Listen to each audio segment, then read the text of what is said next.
We also saw the debut of one of the most eagerly anticipated super stocks certainly I can remember in a long time. It's a brand new red blocker. Let's go Wayne Hemi decided to come and join us for about 10 minutes or so. He's going to go to bring break shortly. But hey Wayne, thanks for joining us, mate. Yeah, thanks very much. Hey, no, real good to have you up here.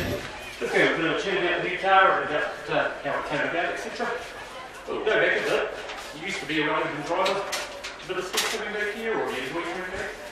Well, I've been back here for a long time, and you know, I used to live down the road and was, you know, went to clubbing for 10, 15 years, and it's always good to come back. And well, of course, through your dad, you pretty much grew up around this place, didn't you? so it was running around and napping around here back in the 70s, so I know the place pretty well.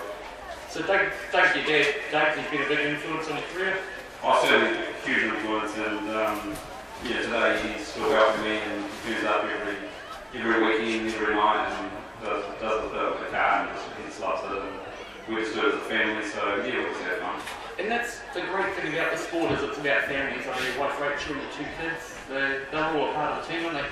Certainly, I'm just probably blessed to have such a good family, and we love Speedway, and we put all our time and money into our sport, and we've ended up with a pretty good team, and surrounded by awesome people, you know, including BSL and Gavin and Murray and just my crew in general, and it's really fantastic, and I couldn't wait for that.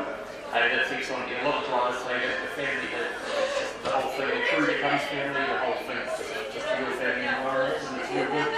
Hey, so we talk about the new car. How long ago did you became one of 10 years ago, was it? We were one in 2002. So 2002 you became one MZ. Since then you've introduced things like the big transporter. When that turned up, people were jaw wide open having a look at that. Now you've brought this new car along. Is this all because you became one MZ, or was this all part of the plan? Wayne Hemi, one MZ, and the transporter, then a brand new car that nothing like anyone's ever seen before. Would it have happened if you weren't one MZ? Well, I think a lot of people think that we're born, you know, with $3 million in their bank account, but we've worked really hard on what we've done and just taken step by step every couple of seasons and try to improve what we are doing as a team. And the motorhome came along in 2004, 2005, and we got our bus for our mission bus and our crew, and now we've got a new car. So I think to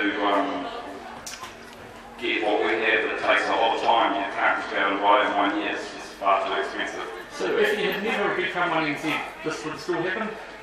I think it would have. One MZ's just really one weekend championship, and I was lucky enough to do well there, and we won it, and that was with the help of a lot of people, that's on and off the track. But yeah, I think without being one MZ, we still would have striven to be the best we could be. Cool, because of course for a long time you were plugging along in a cheap old car, and you were really learning your craft, weren't you, for a long time. This hasn't happened overnight, has it? No, certainly not. I mean, we were laughing about it the other day that when I come up here racing a stock car, I towed up here with the Vauxhall Velox and a J1 Bedford for 10 years. So we were very low budget racers and just sort of come from the bottom.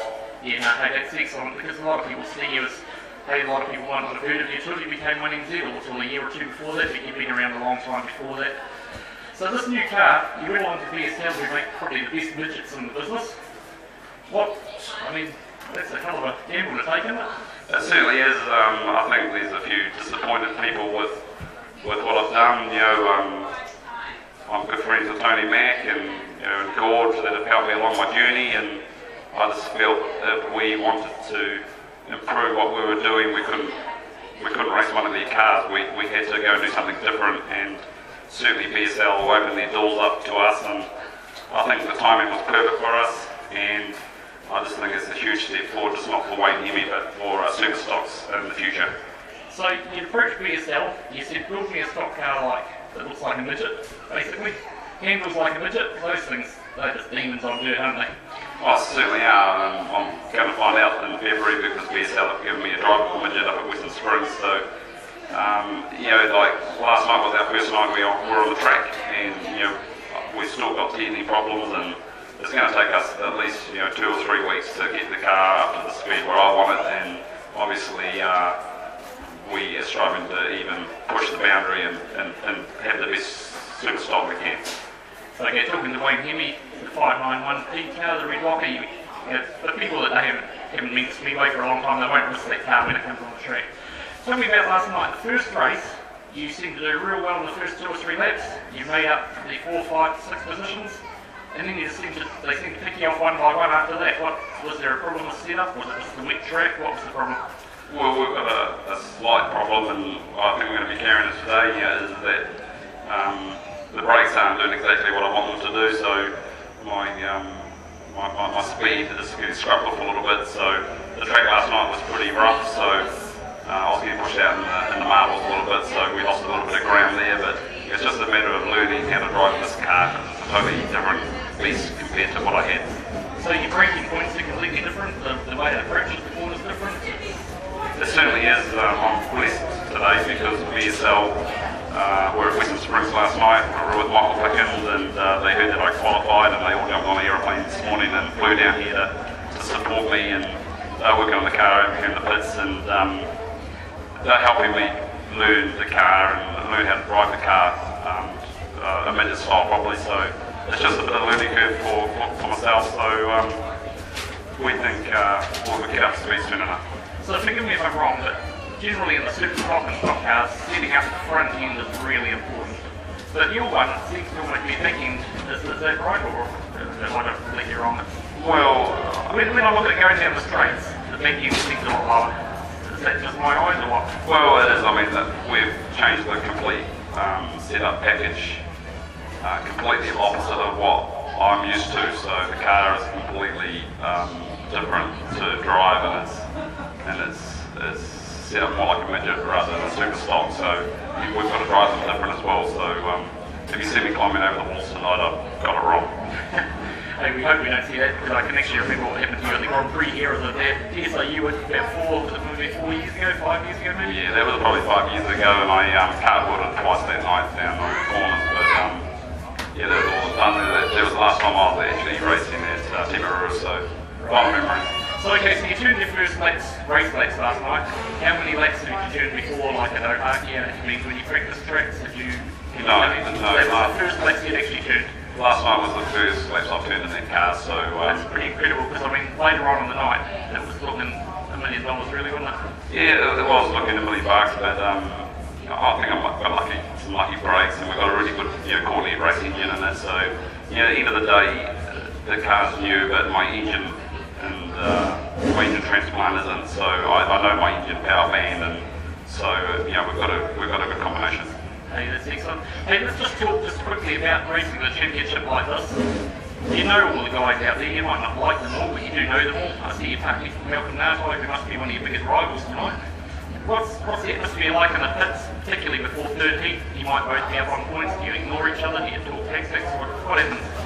Well, I mean, I think super stock drivers are the same. We've kind of got friends, on and off the track, and we've got enemies that we don't like to see do too well. So it just depends on who's racing and where they are on points. I mean, I've certainly got some people that I'd like to take back, and that will come. But tonight, it's not really about that. Tonight's just about Wayne Hemi and finishing 3 races and getting used to the car and getting it set up for the New Zealand Stock Car Champs. So, given that, tonight, if you have a race win, a DNF, and a third place, and you end up 5th place, would you be happy with that? Then 3 average performances to get 3rd or 4th? Well, not much different the overall result, but certainly a different way of getting there. I think kind of where we are today, we've got BSL down here, and we're here to get the car up to speed, and the car's new, so a lot of people expect it to break all records and all that, but back to it, we have to learn how to drive the car, change our driving style, and BSL are here to help me, so just if we can finish 3 races, we'll be pretty happy. Hey, that's exciting, Wayne. Hey, the Grand Parade's come out soon. I could talk to you all night, really. There's a few other things I want to talk to you about. Speedway New Zealand rules, professionalism. You've really raised the bar there, but hey, we'll have to leave it at that because you've got to go to the Grand Parade. But it's for the good of the sport. I think that so many people have been talking about this car. I think the 2 cars that most talked about in the last 10 years have been yourself and the Peter Rees tank when that got debuted. So it's really good for the sport, I believe.